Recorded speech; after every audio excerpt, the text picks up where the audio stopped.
Morning to all of you. उम्मीद है आप लोग बहुत अच्छे होंगे और अच्छे ही बने रहेंगे। आज के इस सेगमेंट में आज हम शुरुआत करेंगे साइंस की।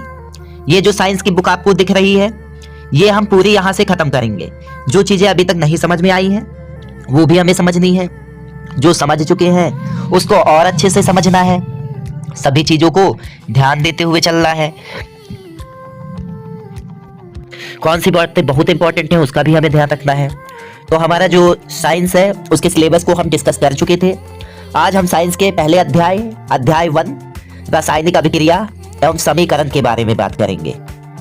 तो जो अध्याय 1 है उसका जो पहला तत्व है उसको हम देखेंगे कि रासायनिक अभिक्रिया आखिर है क्या। तो लिखा हुआ है ऐसे परिवर्तन जिसमें नए गुणों वाले पदार्थों का निर्माण होता है उसे रासायनिक अभिक्रिया कहते हैं। तो उम्मीद है आपको अब समझ में आ गया होगा कि जो ऐसे परिवर्तन हो जाए कि उसमें नए गुण वाले पदार्थ का जो निर्माण हो उसके नए गुण हो उसे ही हम क्या रासायनिक अभिक्रिया कहेंगे। एग्जाम्पल, भोजन का पाचन एक रासायनिक अभिक्रिया है, क्योंकि भोजन जाता तो कैसे है, वहां पहुंचता किस रूप में है, जिस रूप में हमारे शरीर को चाहिए। कि ऐसे तो होता नहीं है कि हम ऐसे ही खाते हैं और सीधे सीधे हमारे शरीर में पहुंच गया, ऐसा तो होता नहीं है। हाँ, अब उसके बाद दूसरा श्वसन ये कैसे रासायनिक अभिक्रिया है इसको भी देखेंगे।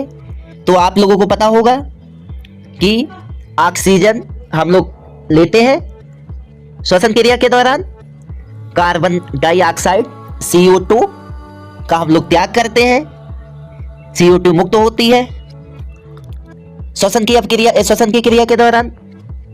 तो इसी वजह से ये एक रासायनिक अभिक्रिया है, क्योंकि यहाँ पे ऑक्सीजन का ग्रहण हो रहा है और CO2 का निष्कासन हो रहा है, इसीलिए इसे हम रासायनिक अभिक्रिया कहेंगे। लोहे पे जंग लगना ये भी रासायनिक अभिक्रिया का एग्जाम्पल है। मैग्नीशियम फीते का जलना ये भी। दही का बनना, दूध होता है कैसे दही बन जाता है, कोई रासायनिक क्रिया होती है, नए गुण वाले पदार्थ का जन्म होता है दूध से तभी दही बन जाता है। अब सेकंड देखेंगे क्या कह रहा है, ऐसे पदार्थ जो किसी रासायनिक अभिक्रिया में हिस्सा लेते हैं उन्हें अभिकारक कहते हैं। तो यहां से हमारी परिभाषाएं कितनी आसान हो गई। अभी तक हमें नहीं पता था अभिकारक किसे कहते हैं, अब हम सीधा सीधा बता सकते हैं। जो रासायनिक अभिक्रिया में भाग ले वही अभिकारक है। रासायनिक अभिक्रिया क्या है, नए गुण वाले पदार्थ को जो जन्म दे यही परिवर्तन रासायनिक अभिक्रिया है। अभिकारक क्या है, जो रासायनिक अभिक्रिया में भाग ले, हिस्सा ले। अब उत्पाद क्या है, ऐसे पदार्थ जिनका निर्माण रासायनिक अभिक्रिया में होता है, जैसे कि दूध से दही का बनना, तो दही क्या हो गया, उत्पाद हो गया। तो उत्पाद कहते, इसे हम उत्पाद कहते हैं। तो आई होप आपको जानकारी बहुत अच्छे से पसंद आई होगी। अब जैसे श्वसन, इसमें अभिकारक क्या है, उत्पाद क्या है, तो ऐसे पदार्थ जो किसी रासायनिक अभिक्रिया में हिस्सा लेते हैं उन्हें अभिकारक कहते हैं। तो यहाँ पे CO2 कार्बन डाइऑक्साइड हिस्सा ले रहा है इस अभिक्रिया में, O2 ऑक्सीजन दोनों हिस्सा ले रहे हैं, तो ये दोनों अभिकारक हो गए। ठीक, अब इसके बाद बात करेंगे रासायनिक अभिक्रिया के प्रेक्षण। नंबर 1 है अवस्था में परिवर्तन। रासायनिक अभिक्रिया के दौरान सबसे मेन खूबी है कि अवस्था में परिवर्तन हो जाता है, रंग में परिवर्तन, काले से गोरा हो जाता है। तापमान में परिवर्तन, क्रिया के दौरान तापमान 100 है लेकिन अब क्रिया के बाद आपने चेक किया तो तापमान 105, तो तापमान में भी परिवर्तन होता है।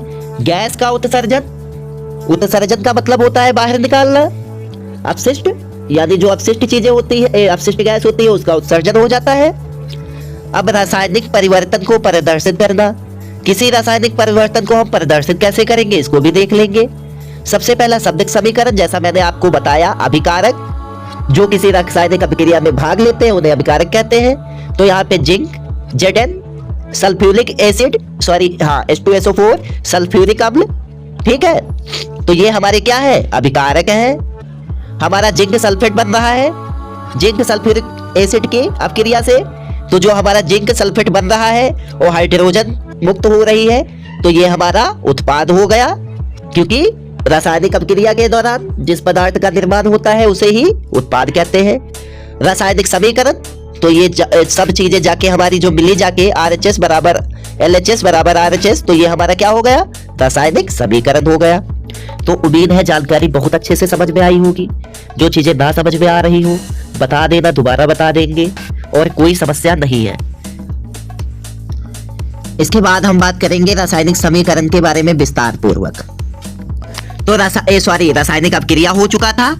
अब रासायनिक समीकरण किसे कहते हैं, ये भी परिभाषा बहुत इंपॉर्टेंट है, हर बार एग्जाम में पूछी जाती है। तो इसके बारे में भी हम पता करेंगे कि रासायनिक समीकरण किसे कहते हैं। रासायनिक अभिक्रिया रासायनिक समीकरण द्वारा निरूपित की जाती है। जो हमारी रासायनिक अभिक्रिया होती है उसको लिखना ही रासायनिक समीकरण कहलाता है। बिना रासायनिक समीकरण के हम रासायनिक अभिक्रिया को नहीं लिख सकते हैं। आपको बात समझ में आ रही है?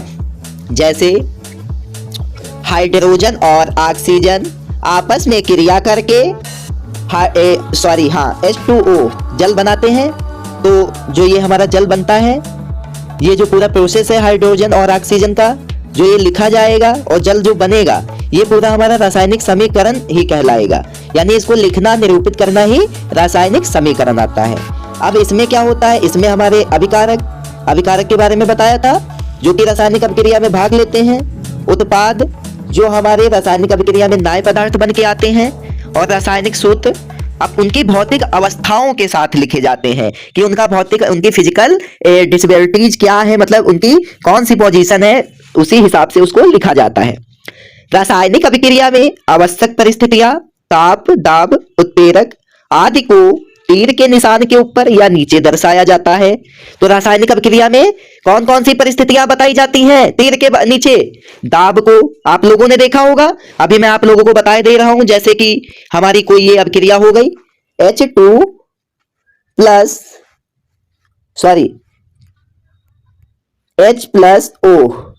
यानी ऑक्सीजन और हाइड्रोजन की अभिक्रिया।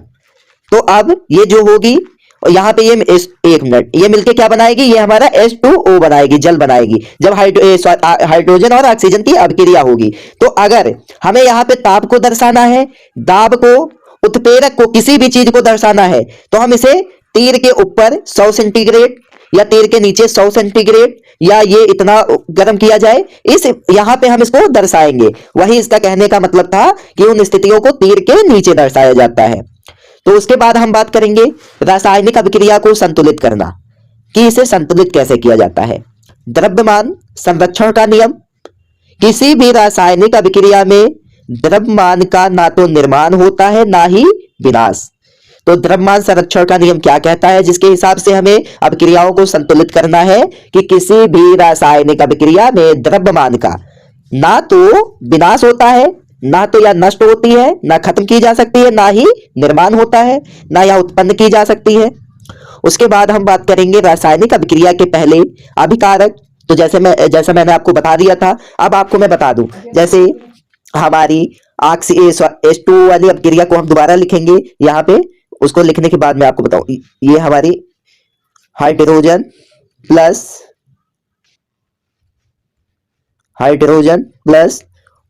O2 ऑक्सीजन बराबर H2O। उसको लिखने के बाद में आपको बताऊं, ये जो हमारी हाइड्रोजन